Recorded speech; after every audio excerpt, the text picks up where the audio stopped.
I'm standing in my kitchen watching brown water come out of the tap, and I'm thinking about the inspection report they told the court did not exist. That is where this story begins. Not at the beginning, but here, in the middle of it, because the middle is where everything became clear. I want to tell you about that inspection report. I want to tell you exactly what was in it, who wrote it, who concealed it, and what happened when a county court judge read it for the first time.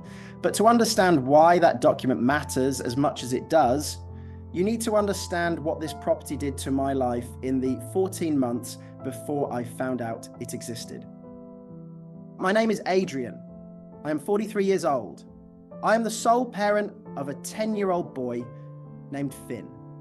18 months ago, I was a senior environmental compliance officer for a local authority in the East Midlands, a job I had held for 9 years, a job I was good at, a job that required a level of professional registration that is now under review because of what happened to my health in that house. I want to be precise about that. My career is not gone in the sense of redundancy or performance. It is under review because the 18 months I spent in a rural property in Northamptonshire left me with documented respiratory complications, a chest infection that became pneumonia in the February of last year, and a period of medically certified absence that triggered a capability review at work. A capability review for a man whose entire professional life is built around identifying environmental hazards in other people's properties. The irony is not lost on me. I assure you, it is not lost on me. The property was a converted farmhouse outside a village called Madewell. 3 bedrooms, a large garden, an oil-fired boiler, and a monthly rent of £1,350. I moved in with Finn on the 2nd of March 2 years ago. The developer who owned it, a man named Vincent, and had purchased the property 18 months earlier as part of a rural conversion portfolio and had refurbished it, or claimed to have refurbished it, before listing it. The listing photographs were excellent. The kitchen looked clean and modern. The bedrooms were light. The garden had been photographed in early spring and the grass was bright and even. What the photographs did not show was the smell. I noticed it the first evening. A low, damp, organic smell that I associated immediately, professionally, with mould behind surfaces. Not surface mould, not the kind you clean with a spray, the kind that lives in wall cavities and insulation and subfloor voids. I have spent 9 years identifying that smell in other people's homes. I knew what it was within 4 hours of moving in. I reported it to Vincent's property management contact, a man named Keith, by email the following morning. I have that email. I have every email.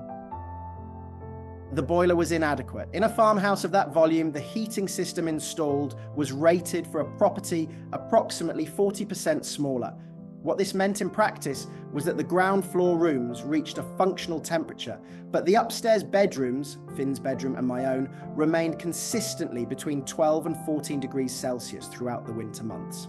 I bought 2 electric fan heaters from a supermarket in Northampton at £34 each. I use them every night. I have the electricity bills.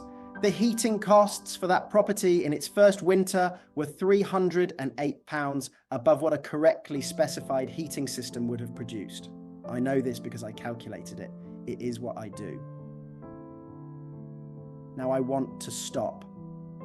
Because I have been telling you about an inadequate boiler and a smell, and you may be thinking, this is a maintenance dispute. This is ordinary. People rent properties with problems all the time.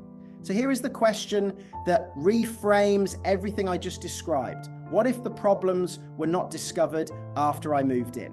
What if they were documented before the property was ever listed? What if someone had written down in a formal report exactly what was wrong with that house, and that report had been filed, and then a decision had been made to list the property anyway? Hold that question. We are coming back to it. By June, 8 months into the tenancy, the water supply had begun to fail. Rural properties on private water supplies, boreholes, springs, private wells, are subject to a separate regulatory framework from mains connected properties. The water at Madewell came from a private borehole on the land. In June, the water began running brown on 3 separate occasions over a 2-week period. Not slightly discoloured, brown, the colour of weak tea. I tested it myself using a home testing kit and identified elevated iron, elevated manganese, and a total coliform result that required me to boil all drinking water for myself and for Finn for 11 days while I waited for a professional water quality report. Finn was 8 years old. He asked me once during those 11 days why the water was that colour. I told him the pipes needed sorting. He accepted this in the way children accept things from parents, completely without reservation, trusting that the adult in the room has the situation under control. I did not have the situation under control. I was boiling water in a saucepan every morning at 6:15 and decanting it into a plastic jug and wondering how long it would take for Vincent's office to respond to my formal notification of a public health concern. Keith responded 8 days later. He said the water supply was the tenant's responsibility under Clause 7 of the tenancy agreement. It is not. I know that. It has never been the tenant's responsibility to maintain a private borehole. Clause 7 of that agreement, when read in full, applied to internal plumbing connections, not to the source supply. Keith had either misread it or was gambling that I had not read it at all.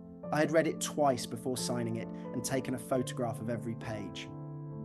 I contacted Citizens Advice in Northampton. They referred me to a housing solicitor named Louise, who specialised in residential disrepair claims in the East Midlands. Louise was 51, methodical, and had a habit of speaking in complete sentences that ended with a period, not a trailing thought. She read my file, all of it, every email, every photograph, every electricity bill, and said, "We have a strong case on disrepair." Then she paused and added, "But I want to check something first." She did not tell me what she wanted to check. She told me she would be in touch within a week. That week is where the midpoint of this story lives, because while Louise was checking something, Vincent made his move. A formal letter arrived from his solicitors on a Wednesday morning. It stated that Vincent had reviewed the tenancy situation and was prepared without prejudice to offer a full release from the remaining tenancy obligations, a refund of 2 months' rent, totalling £2,700, and a contribution toward relocation costs of £1,500. Total offered £4,200. The condition was a signed settlement agreement, including a non-disclosure clause covering all matters relating to the property. £4,200 to go away quietly. I called Louise. She said, "Do not sign anything."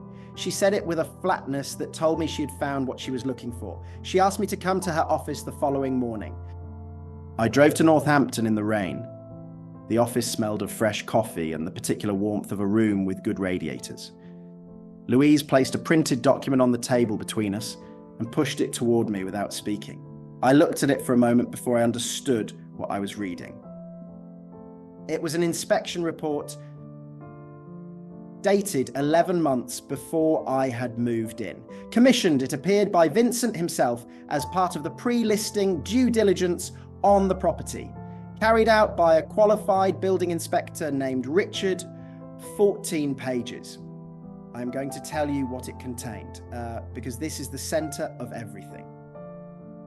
Richard's report identified significant subfloor mould growth consistent with a historic and unresolved drainage failure beneath the ground floor extension. It identified the heating system as undersized for the property's volume and recommended immediate replacement or supplementary installation before occupation. It identified the private borehole supply as requiring a full water quality assessment and filtration system upgrade before the property could be considered suitable for residential use. And in the final paragraph of the executive summary, in plain language, not technical language, it stated that in Richard's professional opinion, the property was not fit for habitation in its current condition and should not be let until remediation works had been completed.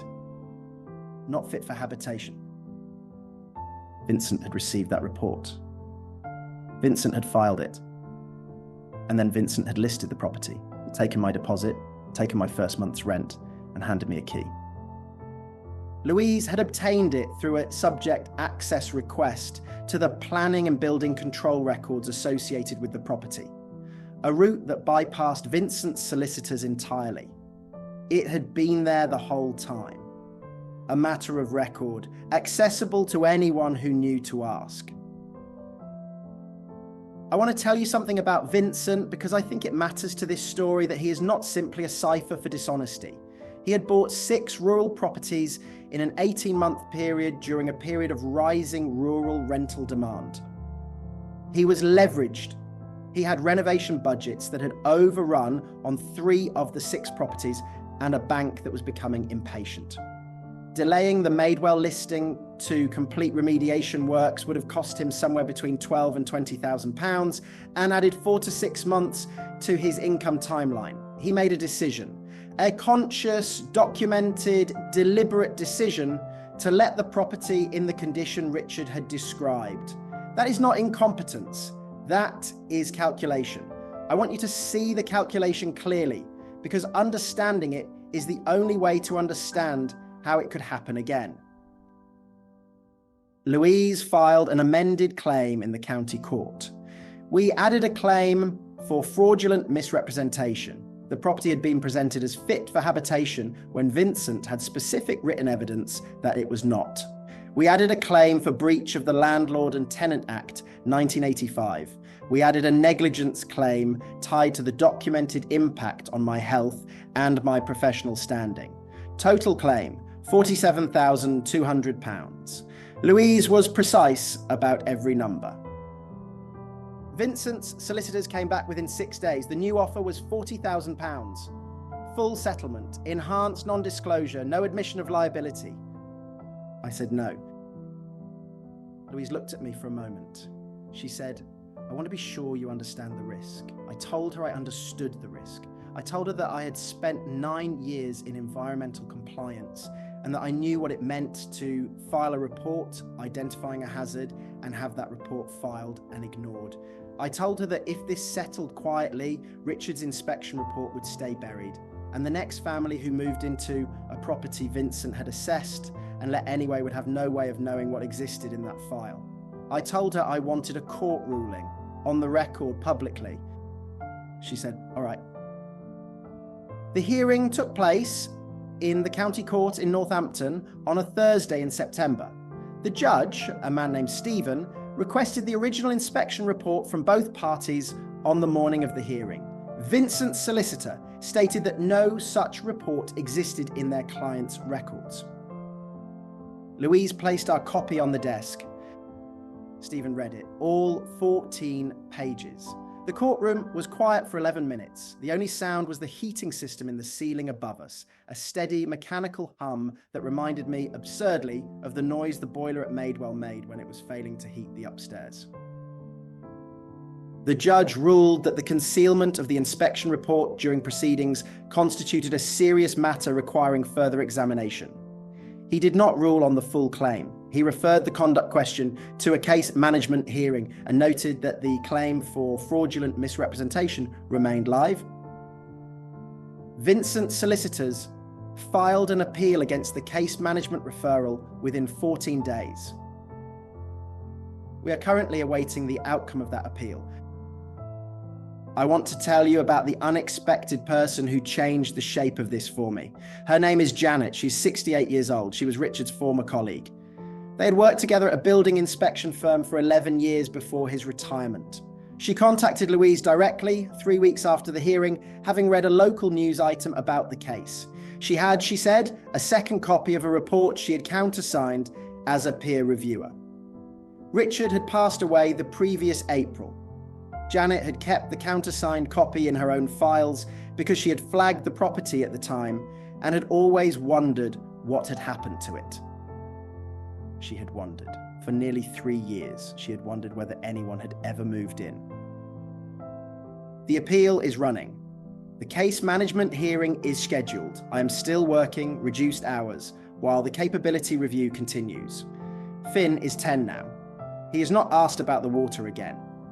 I think he has absorbed the move back to a rented flat in Kettering with the same complete trust he absorbed everything else. He slept well last night. I watched him sleeping at around midnight and thought about the farmhouse and the smell and the brown water and the electric heaters and the jug on the kitchen counter. And I thought about Richard writing 14 pages and signing his name at the bottom of them, and about what he must have thought would happen next. I refused £40,000. Most days I believe I made the right decision. Some days I am less certain. Here is what I want to ask you, and I want you to think about it seriously before you answer. If you had a 10-year-old child and a career under review and a solicitor telling you that £40,000 was a real and present option, would you have taken it? Would the principle of a public record, of a ruling that could not be buried under a non-disclosure agreement, have been worth more to you than the certainty? I am not sure there is a right answer. I am not sure I have found it yet. The appeal continues. The heating in the flat in Kettering works fine. The water runs clear. I check it every morning out of habit before I put the kettle on